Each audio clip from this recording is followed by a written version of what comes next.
My name is Sandy Barbour, and I'm the Director of Athletics at the Pennsylvania State University. Um, uh, One of my first questions I ask everybody is just, do you have a leadership mantra or more than one? Your oath, what leadership means to you, that people know you stand for? Well, I think it all comes down to people, and people don't care what you do; they care why you do it, and I think that everything we do as leaders kind of stems from that. That it's about people, and it's about why, not what. Why not what? How do you put that into play in your department? Well, it's about being really intentional with making decisions about the things that are priorities and what we will pursue, the initiatives we'll undertake, the focus that we'll put on whether it's student athlete or whether it's staff well-being, and it's really about focusing on why things are important, why we're putting them into place, and having the actual mechanics of it, the what, be secondary. Um, Boy, coming off of this conversation, talking about mentors and everybody having mentors and people that you work for and trust. Speaking of leadership advice, is there a piece of leadership advice you got along the way that really drove you or stuck with you?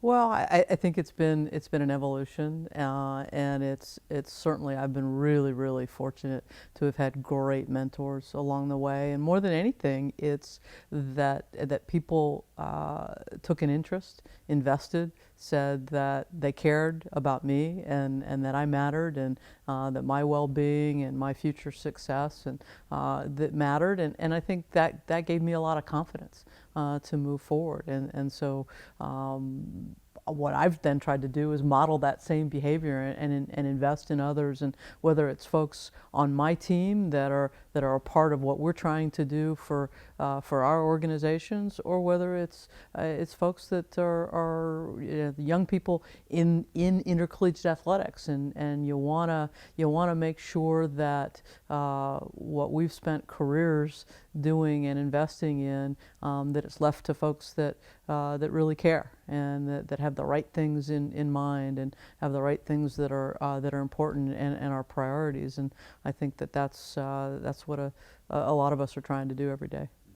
On the subject of positive leadership, how do you foster a positive work environment, positive communications, positive relationships in the workplace? It's by doing. It's about by modeling the kind of behavior that you want to see, and it's also about rewarding the right kinds of behavior, the positive approach, as opposed to a punitive or negative approach. And frankly, it's about making sure that it's very clear the behaviors that won't be tolerated. And sometimes, yet you have to make some really difficult decisions. But I think those are you got to send the right signals about what's rewarded or what's tolerated. How can positive leadership be leveraged in difficult times to maximize performance? Yeah, I actually think that positive leadership is it's most important in those difficult times, and I think that it's one of the greatest roles that leaders can play, is that people are going to look to you in crisis, in difficult times, and that you're going to give them hope that it's going to get better.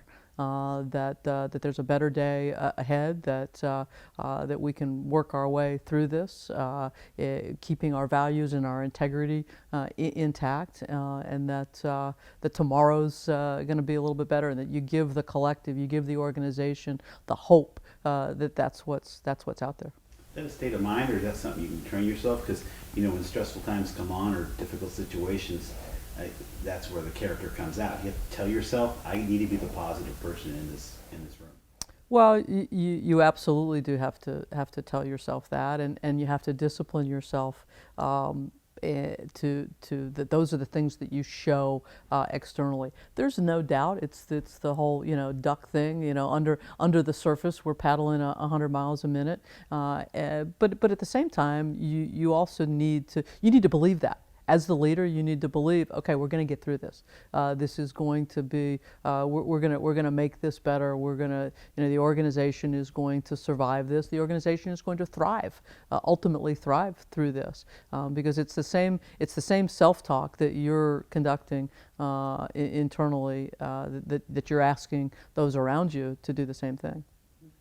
In times of change, change is about people. How do you engage people to drive change, organizational change? Yeah, so change is about communication. They have to understand why.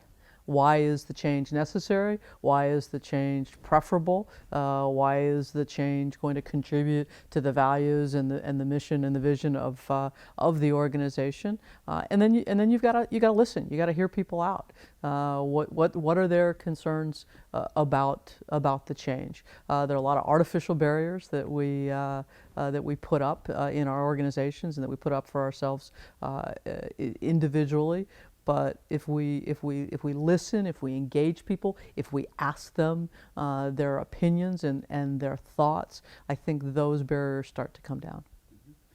We've been all been part of change initiatives that either succeeded and on the opposite side have failed. In what ways does proper planning contribute to successful change?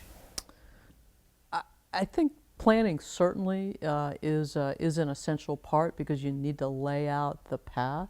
But I think probably the biggest mistake we make in change is not giving it enough time, in not allowing it to sink in with people, in not giving it time for conversation and some discourse around whatever the change may be. I think it's human nature to resist change, particularly if you don't necessarily see the need. But if you map out and you plan a time frame as to rolling it out from a communication standpoint, rolling it out from here's where we're going to have the discussion before the decision gets made, in identifying maybe the need for change. I think one of the biggest things we don't plan for and we don't talk about and we don't strategize around is time, and time to just let things sink in, and time for people to feel heard. So you talked about communication.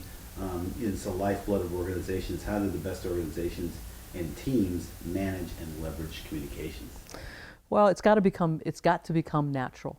And organizations that don't communicate very well, that are striving to get better, go through time periods and go through transformations, if you will, where it goes from being very mechanical, we need to do this, and this, to then it becomes natural.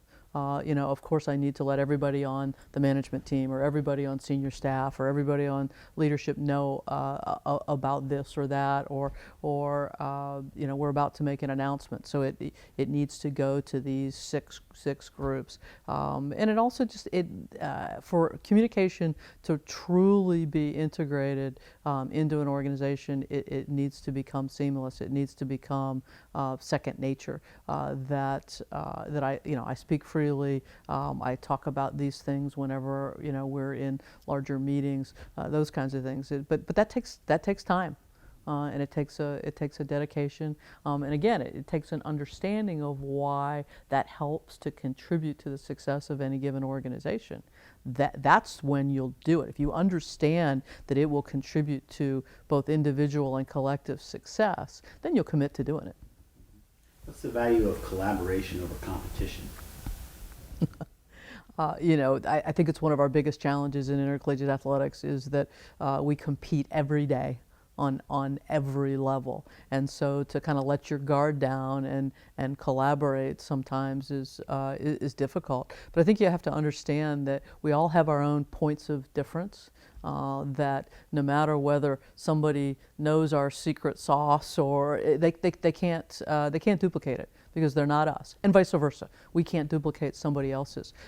So it's actually one of the things I love about intercollegiate athletics is the friends and the colleagues and the willingness to share share ideas, because I'm going to take them back to my university and I'm going to use them very differently than are being used at the place, that maybe I took the idea from, and I can't duplicate what's going on there, but I can take best practice and I can take ideas and I can take collaborations and make them our own. I think where it is most powerful, frankly, is collaborations on our own campuses within various different units, across the campus to help build the campus mission, vision, and values.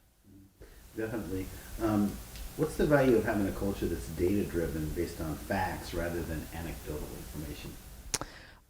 I think probably one of the greatest advancements that we've made over the course of the last few years is in analytics, and whether it's around our employee data, or whether it's around the business side, ticket sales, philanthropy, corporate sponsorship, merchandising, licensing. It gives us some factual tools, so that it's not just anecdotal. But the fact of the matter remains, it's one tool. And I don't think that we would ever get into a situation where we were purely analytics driven and making all of our decisions based on data. But I think data supported with experience supported with data is a really powerful combination. As a leader, what's the importance of being aware of the way people feel, and what's the value of focusing on people and their feelings? Well, in the end, all we have is people. Everything we do is being done by people, on behalf of people, whether it be around our fan bases or our other stakeholders, or the university as a whole, or most importantly, it be around our student athletes. And so I think understanding feelings, you have to know where people are coming from. Again, whether it's student athletes or it's any variety of number of stakeholders that we serve on a daily basis. Their feelings are really, really important because they're theirs, and they're going to dictate their behavior and their decisions, and to understand them is really, really important. Yeah, Kevin put empathy right at the top of his Yep. Four values. It is to empathy and situational flexibility. Those are two that I take with me all the time. I think both of those are really, really important. How do they work together? I think the situational flexibility helps you to be empathetic. I mean, if you hold a certain mindset or a certain perspective and you're not willing to let go of that or adjust it, it's hard to be empathetic in certain situations. So I think they run in tandem. Okay. I wanted to ask you about women in leadership. How do you find it in this day and age? I mean, obviously sports being very competitive, and maybe we were just talking about gender at the end of the meeting. And what's your advice and what are your thoughts about women in leadership? Is it as big of an issue now, more so, less so? Where do you stand on it? I certainly, my experiences would tell me that people are making less of an issue out of gender in intercollegiate athletics today than they have maybe over the course of my 20 years of being an athletic director. I think different situations in 1996 when I became the athletic director at Tulane versus in 2014 becoming the athletic director at Penn State, and maybe some of the situations that I dealt with, I think there's far less reaction or shock, if you will.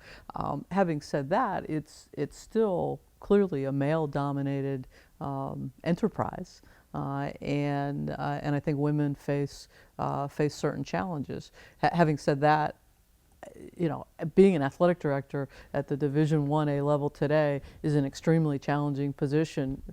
Male, female, black, white, it doesn't matter. It's huge challenge, and I think it's from a diversity standpoint, from an inclusion standpoint, it's a matter of raising awareness frankly, on behalf of our student athletes. So we model the kind of behavior that we want our society to evolve to. What's your advice to other, it doesn't even have to be for athletics, just other women who aspire to leadership roles, And what are some of your pieces of advice that you probably mentor others on? It's really simple for me. It's about really understanding your purpose, your why, and being passionate about it. If you find something that you're really passionate about, you're gonna be really good at it. And I think that's where we contribute. We contribute to the betterment. In my case, I love the fact that I have the opportunity to impact 800 student athletes every year in I think a really high quality way. Have a huge opportunity there, and that's where I've kind of settled in on my purpose and a passion for doing that every day. So that sort of passion and that sort of drive breaks any barriers in terms of that may or may not be there? It helps, because it certainly helps to go about your day's work, in that you have a purpose, you have something you're really really committed to doing, and you're not gonna let maybe a perceived slight here or there stop you from doing that. I think a lot of it is what am I going to let get in the way? And I think when you're really passionate about something, it allows you to kind of break through a lot of that. I think that's all I have. Thank you for your time. Awesome.